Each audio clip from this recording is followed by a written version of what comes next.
We came back home, got ready for bed. The 80s were a golden age for country music, packed with outlaws, dreamers, and voices that hit you somewhere deep and didn't let go.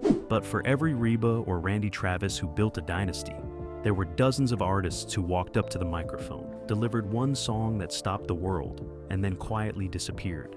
Today we're bringing back 15 of those songs. Some ruled the jukeboxes, some crossed over to pop radio.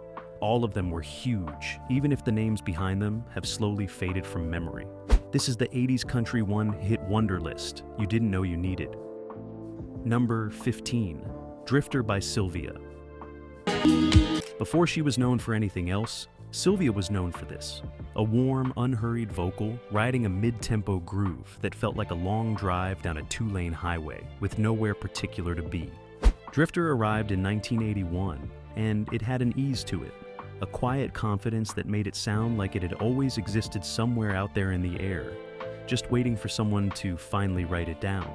Sylvia Kirby was a piano player and session worker from Kokomo, Indiana, who had spent years in the background of Nashville before RCA Records gave her a real shot at the spotlight. She wasn't chasing fame, she was just good, and eventually good was enough to get noticed. Drifter was recorded in Nashville with producer Tom Collins, a man who understood that the best country records aren't built by adding things. They're built by knowing what to leave out. No clutter, no excess, no studio tricks trying to cover for a song that didn't need covering, just Sylvia's voice and a melody that knew exactly where it was going and wasn't in any hurry to get there. The song climbed to #1 on the Billboard country charts in the spring of 1981, and it felt effortless doing it. Radio programmers loved it. Audiences loved it. It had the kind of natural momentum that can't be manufactured, the kind that comes from a song that is simply, undeniably right. What followed was a handful of minor hits and one bigger crossover moment down the road, but nothing ever carried quite the same unhurried magic as this first one. For a brief stretch of the early 80s, Sylvia's voice was everywhere. Then the decade moved on and took most of the memory with it. But Drifter still sounds like a Sunday afternoon that never quite ended. Number 14, Older Women by Ronnie McDowell. They understand I've been around. There was a boldness to this one that you don't hear often on country radio. Not aggressive, not reckless, just unashamed and a little bit playful about exactly what it was saying and exactly who it was saying it to. Older Women hit in 1981 and connected instantly because Ronnie McDowell delivered it without a single wink or apology. Just a smooth, unhurried baritone and a hook that stuck to you like warm caramel on a slow afternoon. McDowell had already made a name for himself before this, but not quite in the way he wanted. Following Elvis Presley's death in 1977, he recorded a tribute song that leaned hard into his uncanny vocal resemblance to the King. It got attention, it got airplay, but it also put him in a box that was difficult to climb out of. People heard Ronnie McDowell and heard someone else. Older Women changed that conversation. This was his own moment, his own voice, his own story, built around a melody that radio programmers simply could not walk away from. The song asked nothing complicated of its audience. It just needed them to listen, and once they did, it had them completely. I love them too, but I'm telling you. Recorded in Nashville, the production was clean and confident, heavy on gliding guitar lines and a warm rhythm section that captured exactly what early 80s country sounded like at its most polished and most effortless. It hit #1, and for a few months, McDowell was one of the most talked about new voices in the entire format. Then the follow-up singles came and went without finding the same footing. The audience shifted, the momentum faded the way momentum always eventually fades, but Older Women never really left. A song that was slightly bold, quietly funny, and completely irresistible tends to stick around long after the chart run ends. This one certainly did. Number 13, You're the Reason God Made Oklahoma by David Frizzell and Shelley West. I hope that it's shining on you. Some duets feel like they were written for two specific people and nobody else. This was one of those. David Frizzell had been carrying a particular kind of weight his entire career. As the younger brother of Lefty Frizzell, one of the most influential voices in the history of country music, he spent years trying to establish himself on his own terms, trying to get people to hear him without immediately hearing the comparison. It was an uphill climb that never quite flattened out. Shelley West understood that feeling better than most. As the daughter of Dottie West, she had grown up inside country music royalty and still had to fight for every inch of recognition that came her way. Famous last names open doors. They don't always help you once you're inside the room. When the two of them recorded You're the Reason God Made Oklahoma for the 1980 Clint Eastwood film, Any Which Way You Can, something clicked that neither of them had managed to find on their own. It wasn't fireworks. It wasn't a grand musical statement. It was simpler and more lasting than that.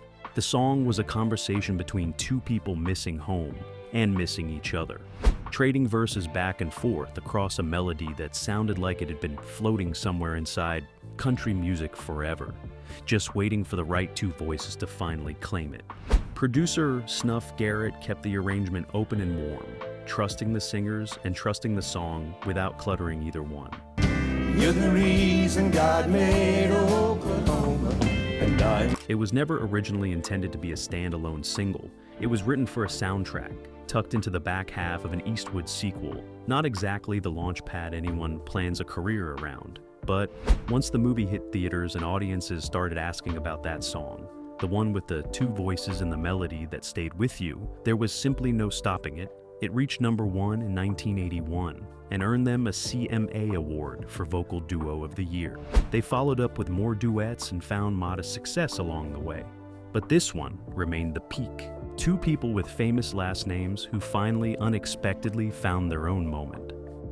Number 12, What's Forever For by Michael Murphy.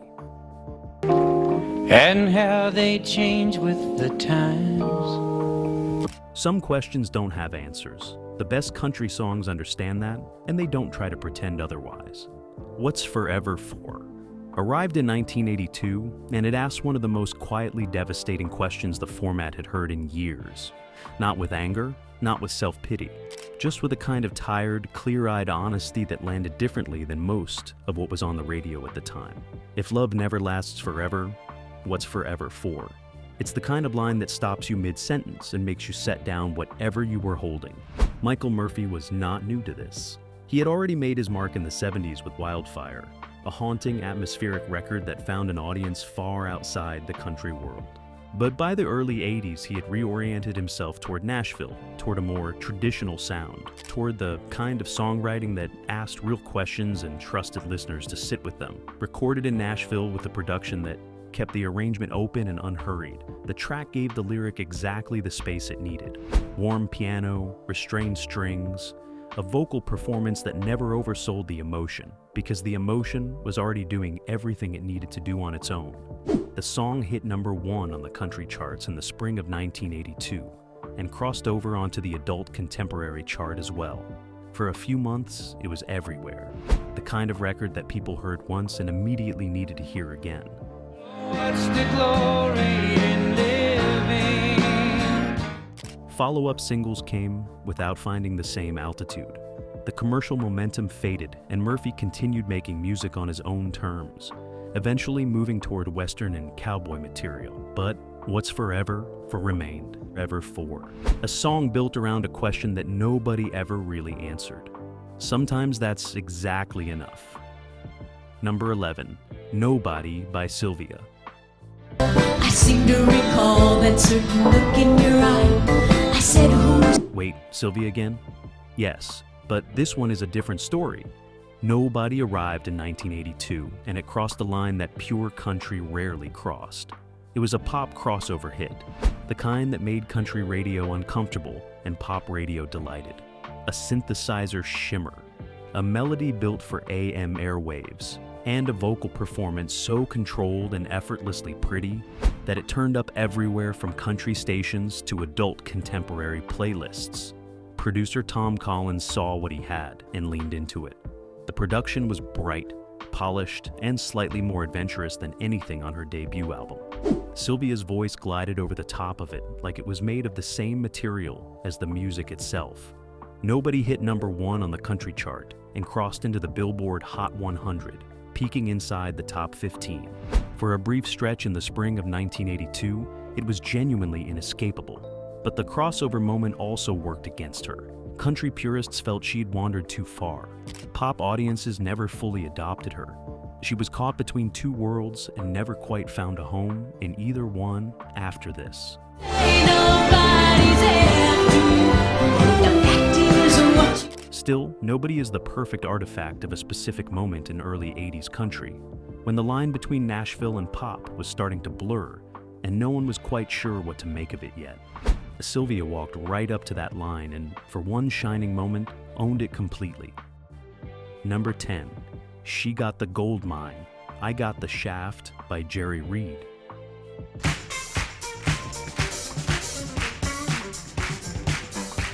Nobody wrote a song like Jerry Reed, not just because he was an extraordinary guitarist, not just because he had a voice that sounded like it had been cured in tobacco smoke and Georgia sunshine, but because he understood comedic timing in a way that almost nobody else in country music ever did.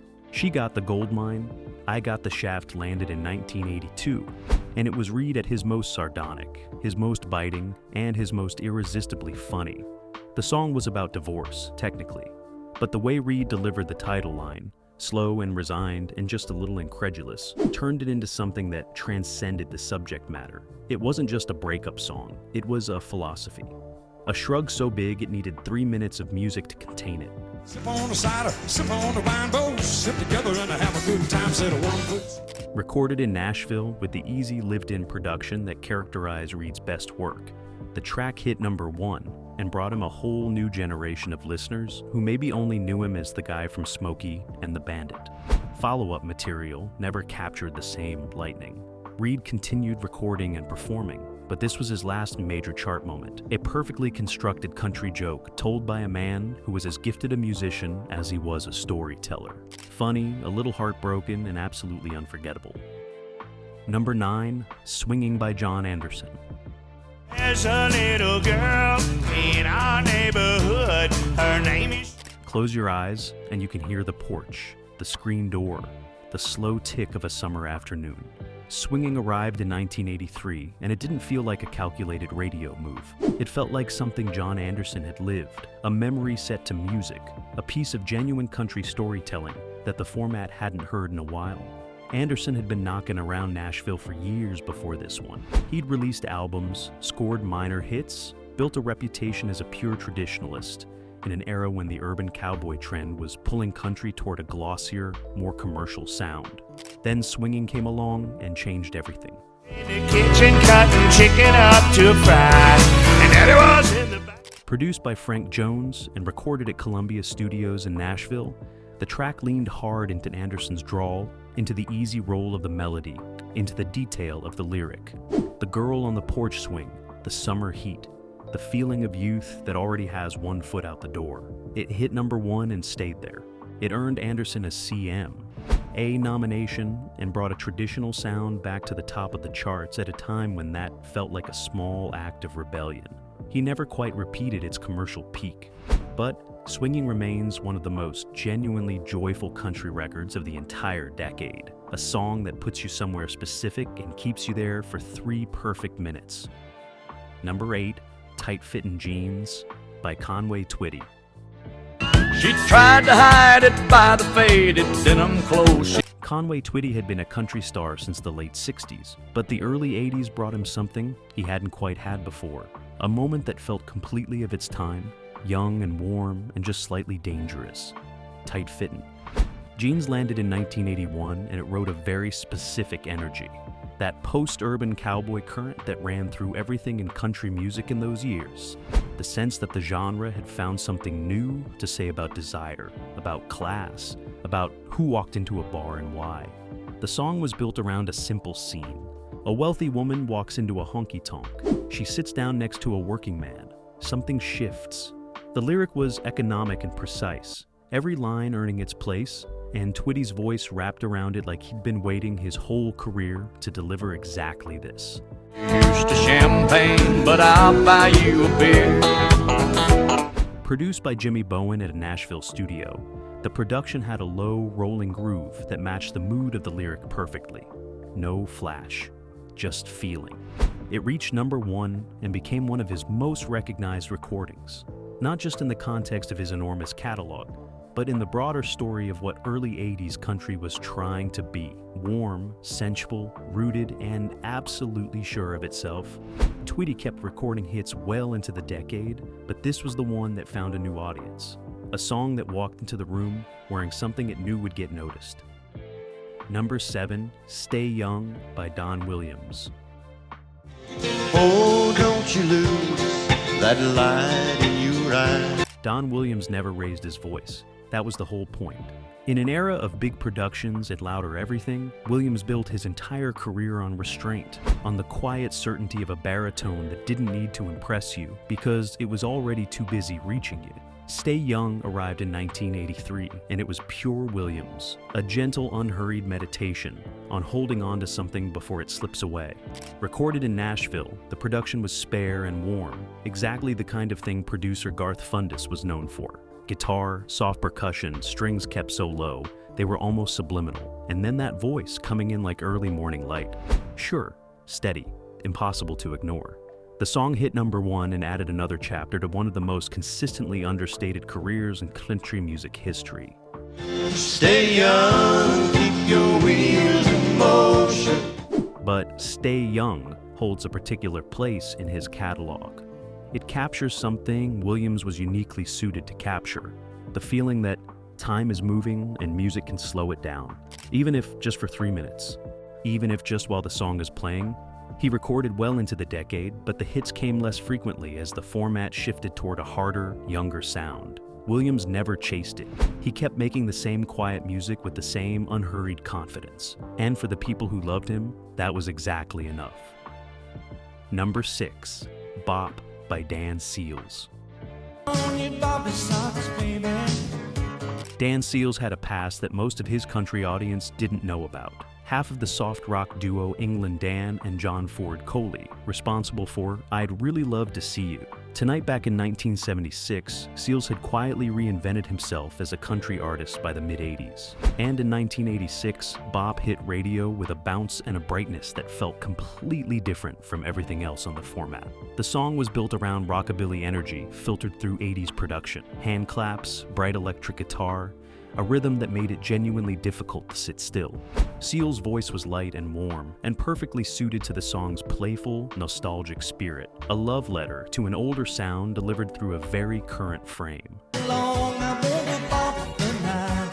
Recorded at a Nashville studio and produced by Kyle Lenning, Bop hit #1 and spent weeks at the top of the chart. It earned Seals a CMA award for Single of the Year and introduced him to an audience that had no idea he used to make soft rock records in California. Follow-ups came, and he scored a few more hits, but nothing ever carried quite the same infectious energy as Bop. A song that sounded like it was having more fun than anything else on the radio, and knew it. A crossover in reverse. A man who started in pop, found himself in country, and then delivered the most purely joyful single of his career right in the middle of it. #5, The Ride by David Allan Coe. He was dressed like 1950 and drunk and hollow. Some songs don't feel like songs. They feel like short stories that just happen to have music underneath them. The Ride landed in 1983, and it was immediately unlike anything else on country radio. A hitchhiker, a mysterious driver, a car that smells like whiskey and cigarettes, and then a revelation in the final verse that made the whole thing land like a fist to the chest.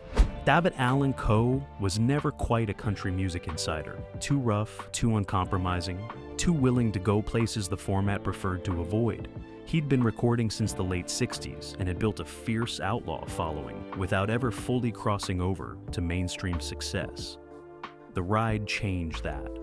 Written by Gary Gentry, the song was recorded during sessions in Nashville with producer Billy Sherrill, a man who understood how to take a lyric that was already doing most of the work and simply get out of its way. The production was minimal. The storytelling did the lifting. The song peaked at #4 on the country chart, which, given its subject matter and its intensity, felt like a small miracle. Country radio didn't always know what to do with Coe, but this one it could not ignore. I knew there was something strange. The Ride brought him his biggest mainstream audience. listeners who might not have found their way to his more abrasive earlier work, but who heard this story on the radio and pulled over. He kept recording, kept touring, kept being David Allen Co., which meant he kept making things that didn't always fit anywhere. But the ride remains the moment where everything aligned. The right song, the right story, the right voice to tell it. Number 4, Killin' Time by Clint Black. First thing that I thought of. Wait, Clint Black wasn't a one-hit wonder, fair point. But hear this out. Killin' Time was the song that introduced him to the world in 1989. The debut single off his first album of the same name, it arrived with a freshness that country radio hadn't quite felt in a while. A young traditionalist voice, warm and confident, riding a melody that could have come from the best years of the classic era, but felt completely current at the same time.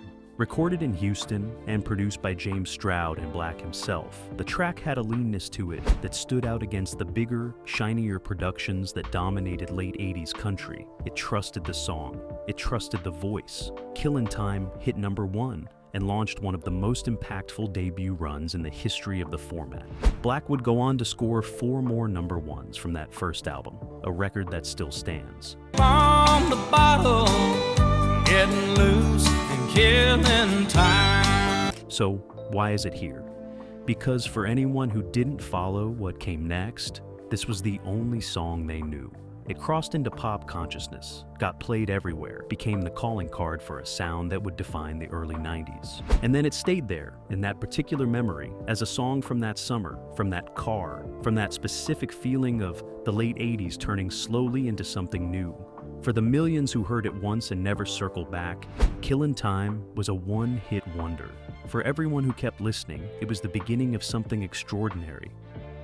Number 3, Lookin' for Love by Johnny Lee.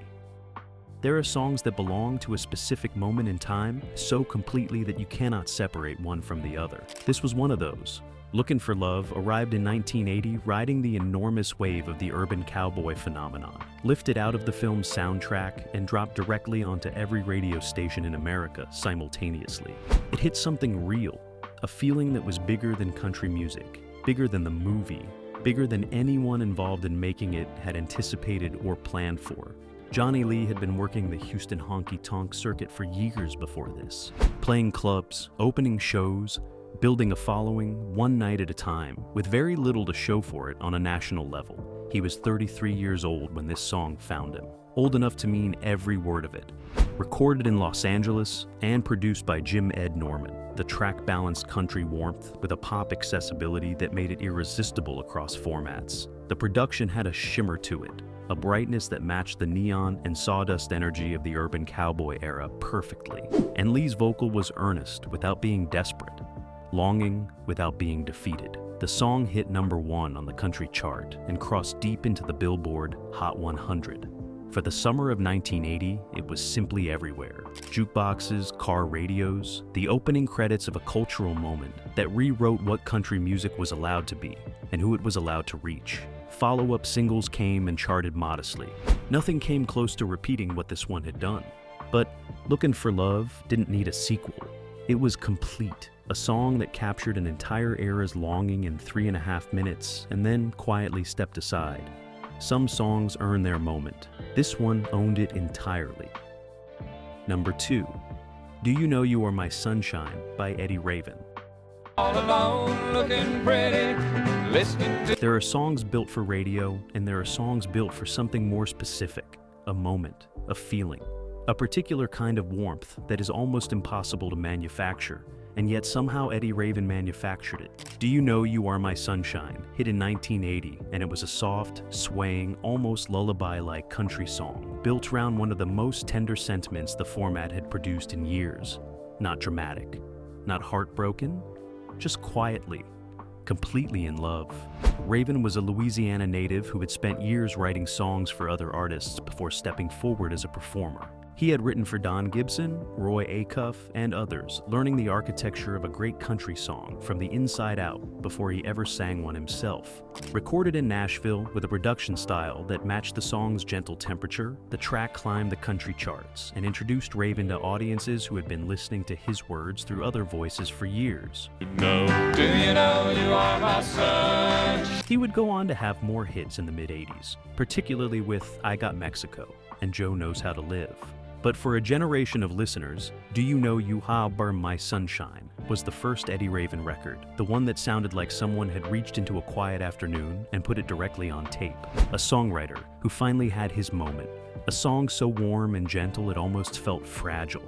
And yet, it's still here, still floating around in the back of a memory somewhere, doing exactly what it was made to do. Number 1, Stranger in My House by Ronnie Millsap. I've never heard before. Well, not everything that sounds like magic gets to stay. Stranger in My House arrived in 1983 from an artist who was already one of the biggest names in country music. Ronnie Millsap had been collecting number 1s since the early 70s. He was known for his crossover instincts, his piano-driven sound, his ability to take a song that could have been pop or R&B or country and make it feel like it belonged to all three at once. But Stranger in My House was something he hadn't quite done before. The song was built around paranoia and intimacy and the terrifying possibility that the person you loved was slowly becoming someone you didn't recognize. Not a cheating song exactly, not a breakup song. Something more unsettling than either. The feeling of looking across the table at a familiar face and finding a stranger behind it. To understand.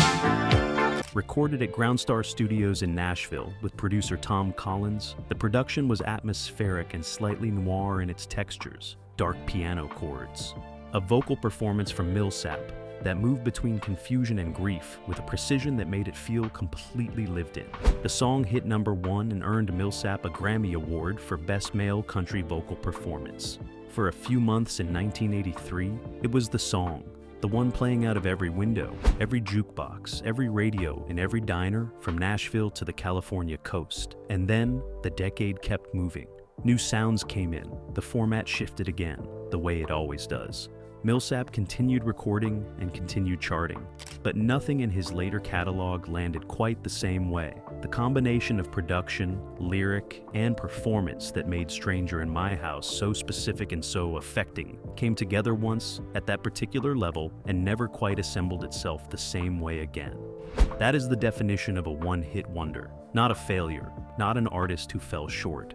An artist who reached something extraordinary exactly once, in exactly the right moment, and left something behind that time has not touched. A voice in the dark, a familiar face turned strange, a piano chord hanging in the air of 1983 that somehow still resonates. That's 15 country hit wonders from the 80s that were bigger than most people remember. From Sylvia's effortless debut to Millsap's haunting masterpiece, these were songs that ruled their moment and then quietly slipped from the conversation. Which one surprised you most? Which one sent you straight back to somewhere you hadn't been in years? And who did we leave off that absolutely belonged here? Drop it in the comments. We read every single one. If you want to keep going, check out our next video on 10 forgotten country albums from the 70s that changed everything. More deep cuts, more stories, and more music that deserves another listen. Keep the music alive.